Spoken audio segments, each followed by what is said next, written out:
Assalamualaikum warahmatullahi wabarakatuh. Sobat RH sekalian, jumpa lagi kita di channel yang keren ini. Keren cadas ya sobat semuanya. Saya kembali dengan botaknya. Dan ini menarik ya, a big question, yaitu serang Anies melulu ya. Ada apa dengan Sandi Uno? Tentu di antara sobat era sekalian bertanya dan mempertanyakan hal ini tentunya. Why? Karena kok bisa-bisanya ya Sandi selalu menyerang, paling tidak membuka front kepada Anies Baswedan. Jadi mungkin dengan segala hormat dengan Sandiaga Uno ya, yang juga teman saya dan datang pada 50 tahun saya tahun 2020 yang lalu ya, ada beberapa hal yang barangkali kita harus pandang dengan kritis. Mudah-mudahan ini tidak menyinggung perasaan ya. Kita tahu bahwa setelah Pilkada DKI itu orang beranggapan bahwa waduh, Anies Sandi ini adalah pasangan ideal. Usia relatif sama-sama ganteng, sama-sama pintar di bidangnya masing-masing. Yang membedakan adalah satu hal. Anies lebih punya elektabilitas, tapi Sandi lebih punya isi tas, ya kan? Nah, walaupun Sandi sudah keliling-keliling hampir di semua titik di DKI Jakarta yang memungkinkan dia mendapatkan, kalau tidak salah, dia mendapatkan 2 rekor muri ketika dia berkunjung ke titik-titik baik Pilkada DKI maupun Pilpres tersebut. Tapi akhirnya toh Sandi merelakan kursi gubernur atau calon gubernur itu kepada Anies Baswedan yang coming from behind, datang dari belakang. Karena Anies memang jauh lebih moncer ya dari sisi people perception sebagai seorang pemimpin. Sandi kan lebih dikenal sebagai seorang pengusaha. Oh iya, tadi saya katakan Anies lebih menonjol di sisi akademiknya, sementara Sandi di sisi isi tas. Tapi jangan salah, Sandi pun sekarang sudah doktor juga ya. Jadi sama-sama doktor PhD.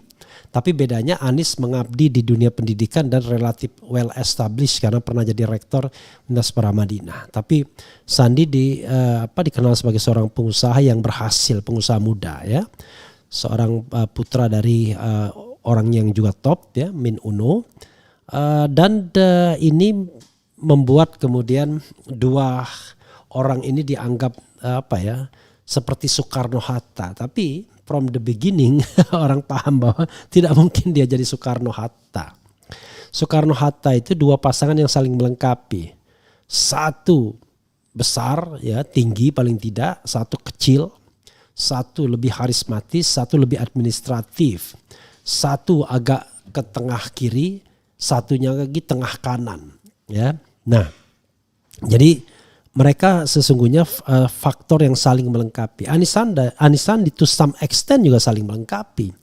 Tapi harapan itu buyar ketika Prabowo Subianto tiba-tiba menjadikan Sandi sebagai wakil presiden atau calon wakil presiden setelah sebelumnya konon sebagaimana banyak diberitakan dan juga dikatakan oleh Anies sendiri, upaya untuk membujuk Anies sebagai calon wakil presiden Prabowo gagal. Saya tidak tahu ya gagalnya di mana.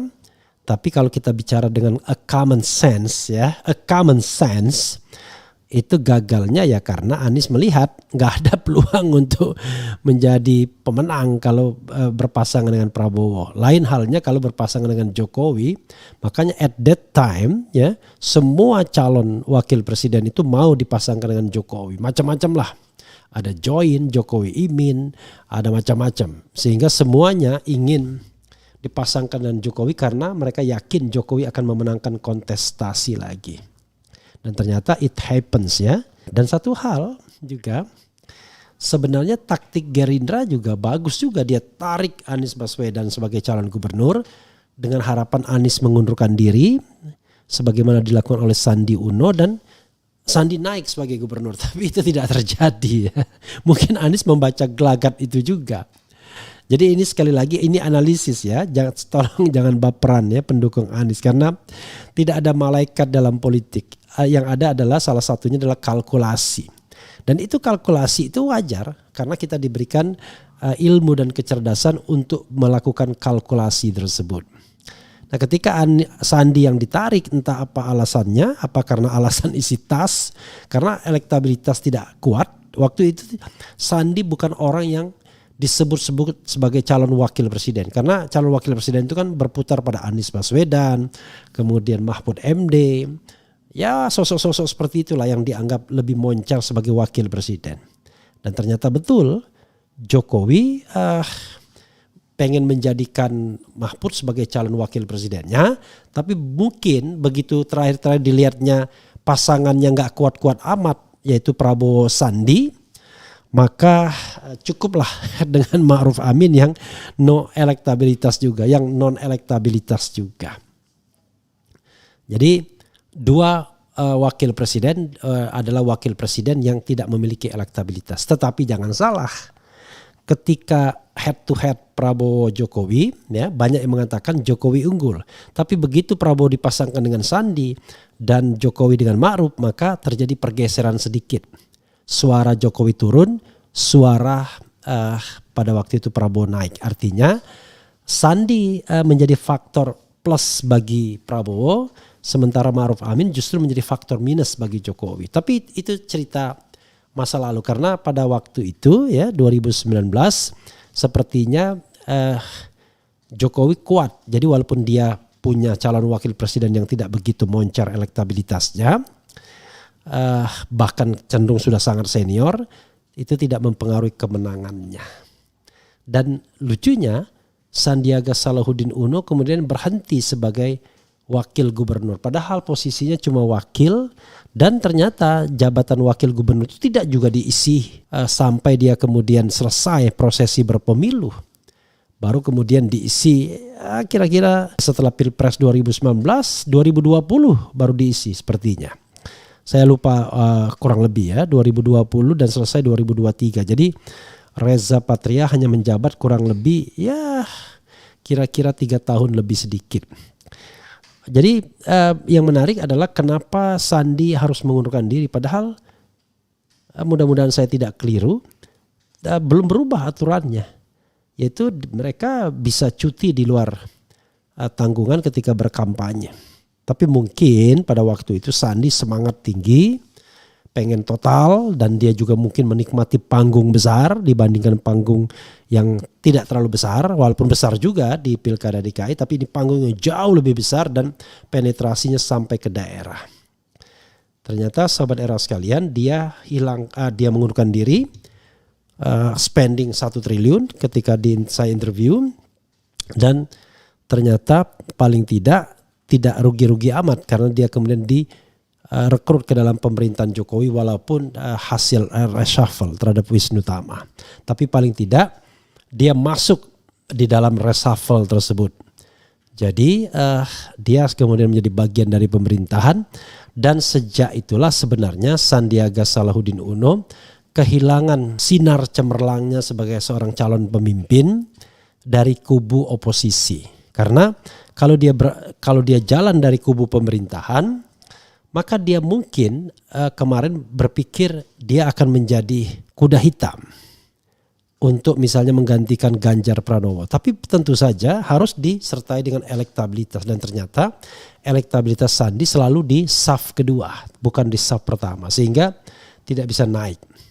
Seandainya ya dia memelihara sikap independennya kemarin itu, terus dia berjuang dengan misalnya relawan Sandi dan lain sebagainya, maka barangkali Sandiaga Salahuddin Uno bisa menjadi tipikal calon pemimpin yang bersaing sama Anies dari kubu oposisi, dan dia punya modal untuk itu. Tapi sekali lagi itulah kelemahan seorang pengusaha. Tidak berani dia habis-habisannya, dia selalu berhitung. Dan memang bagi seorang pengusaha jauh lebih enak kalau menjadi part of government daripada part of oppositions.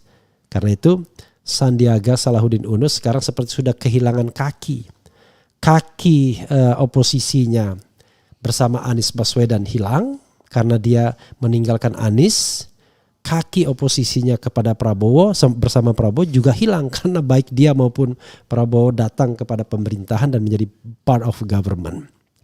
Ini sekedar analisis ya sahabat daerah sekalian. Jadi karena itu orang tidak melihat lagi Sandi sebagai wow factor karena di dalam istana ada putra mahkota yang jauh lebih well established yaitu Ganjar Pranowo. Dan sekarang Prabowo pun berusaha untuk menjadi putra mahkota istana. Jadi urutan atau jatah bagi Sandi itu jauh sekali. Nah, jatah bagi Sandi sesungguhnya wapres. Ya, jadi wapres siapa? Ya wapresnya Ganjar atau wapresnya Prabowo. Tergantung siapa yang akan di-endorse oleh istana. Jadi bisa saja kemudian seperti desas-desus yang saya dengar, Ganjar Sandiaga Salahuddin Uno, kemudian Prabowo akan berpasangan dengan Erick Thohir. Keduanya dalam rangka mengepung Anies Baswedan. Jadi skenario istana sebenarnya terbaca, jadi yang mau di endorse itu. Tapi entah sekarang bagaimana nasib Sandiaga Uno, kita tidak tahu karena nasib Ganjar pun juga tidak jelas. Jadi it could be possible the last minute, maka yang terjadi adalah Sandiaga Uno dan Prabowo Erick Thohir. Sehingga tidak mungkin bagi Sandiaga Uno untuk masuk lagi ke slot Anies karena mereka berasal dari rumpun yang sama. Jadi slot Anies itu hanya bisa terisi oleh AHY atau oleh Khofifah saat ini. Maka dalam tanda kutip menyerang Anies Baswedan dalam tanda kutip ya, sekali lagi ini mohon maaf karena kita memberikan analisis saja, adalah bagian dari upaya Sandiaga Uno untuk memberikan kontribusi agar dilihat bahwa bekerja saya tidak hanya diam saja menunggu jatah wapres Ganjar. Mungkin begitu salah satunya ya. Nah dalam konteks ini saya selalu bilang mungkin karena ini analisis ya, tidak ada yang exactly. Tapi tentu masuk akal ya. Karena itu serangan-serangan kepada Anies adalah upaya melakukan delegitimasi karena dia sedang mencari slot di luar Anies.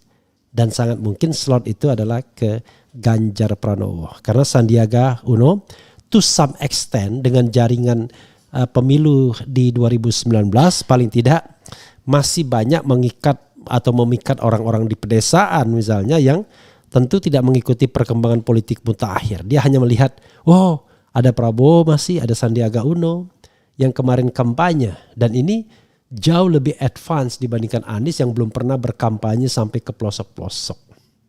Dan gambarnya belum sampai ke pelosok-pelosok juga mungkin. Nah, ini mungkin juga karena saya juga tidak tahu.